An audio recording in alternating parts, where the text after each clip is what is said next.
We will continue to rise until our voices are heard, until our planet's safety is not deferred, until our bombs stop dropping in other lands, until our dollar is the same dollar as a man. Nasty Women, take one.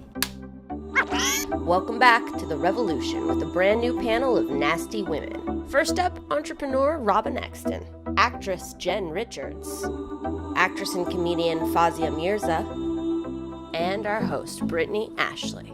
Is there any topic in particular that you want? Right now it's just like checking in Feelings. with feel. How do you feel right now? Yeah. Okay. But this is supposed to be fun. Not like we're all gonna die. Yeah. We're just gonna cry for an hour. Right. I don't know what to do with myself.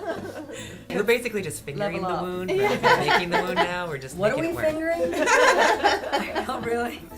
Wow. I was I didn't know it was that kind of couch. Oh, that's great. Got out it too. You know, for the first time, at least in my sort of, limited experience of being as intersectional as I am, you've heard me say this before. You may not have, because we're meeting for the Say first it. time. I'm Pakistani, I'm Muslim, I'm a lesbian, I'm a cisgendered woman, I live in a city, like all of these things. Like when you're sort of thinking about all of these different intersections, this to me was the first time where it felt as though a greater community of people were thinking about all of the intersections at the same time together, or at least knowing that we have to do something different, and intersectionality is maybe one of the most important things we can do. Before that, I feel like for the gays it was like, we got gay marriage. Yeah. We did it. We did it. We're done. We're done. Now let's get married and drink, you know. And it's like, well, I think Muslims were sort of still struggling and dying. Whatever. Yeah.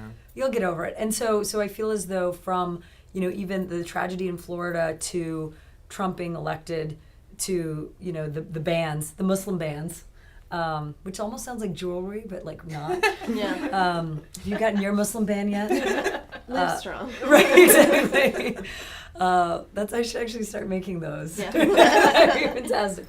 But since then, you've seen this progression of people starting to think differently, but both literally and figuratively. Yeah. So it's definitely something does feel different. Yeah. So even like for only 400 people, it feels like, well, it's 400 people there, but then they're at all the airports, Right. and then the women are marching all over the world. In countries like Iraq and even Every Saudi continent, Arabia, every state, every continent. Yeah. No, it changed. I think I had a somewhat cynical view of protest before, because like when I think of protest, I think of like there's this group of like hippies that hang out in a corner like where Right. I live, and every week it's like they have a sign for some new outrage, and it's just kind of like it's like it doesn't seem very effective. Like, Right. and when I've ever thought of protest, I think of things like ACT UP, like like really massive scale disruptive thing, like that's effective protest, and I haven't seen much of that lately. But the Women's March was the first like large-scale protest that I've ever been to. And listen, like I'm uncomfortable with being like 3 other people. So like when they were estimating 100,000, I was freaked out. And then we got there and they said 250,000, and then it ended up being 750,000.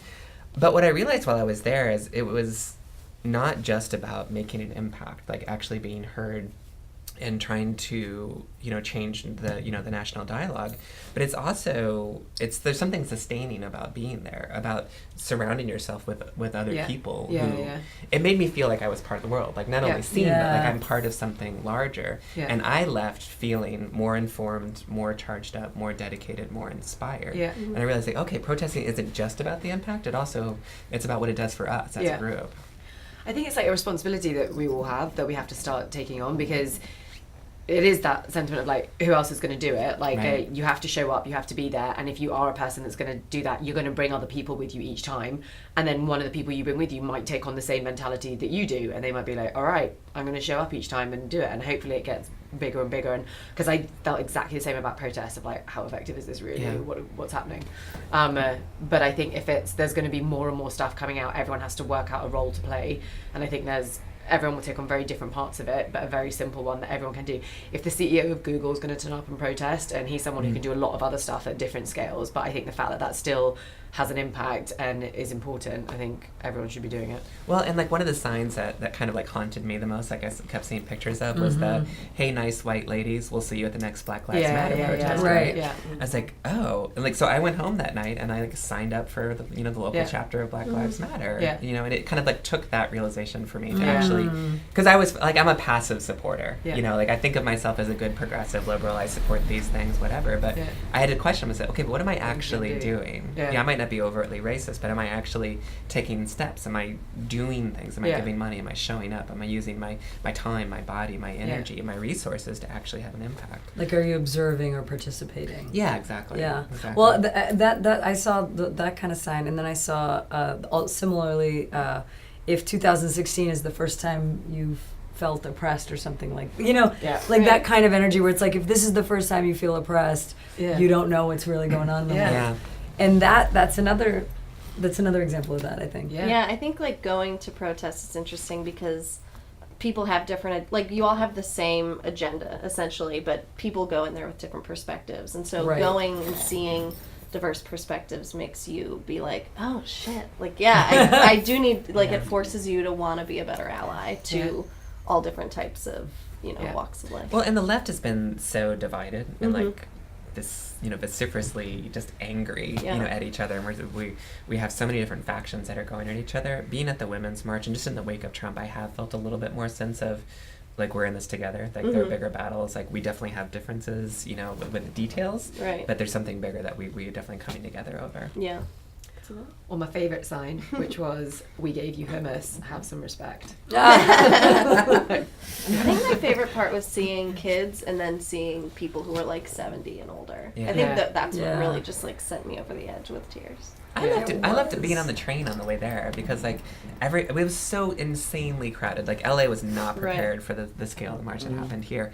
But I didn't see anyone fighting. Like occasionally someone might get snippy or whatever, but for the most part people were just like, we're in this together. Like we're all doing something cool. That's the lady love right there. Yeah, exactly. Yeah, it was really, it's like, see how we can run the world. Yes. We could do this with other things too. Sorry to interrupt, but we currently have 0 minutes left for this episode. So Rocco, you know what to do. Join the revolution of nasty women and tune in next week for brand new episodes of Nasty Women Talk Back. Hey, stop it. Quit it. You guys, shh. Sit.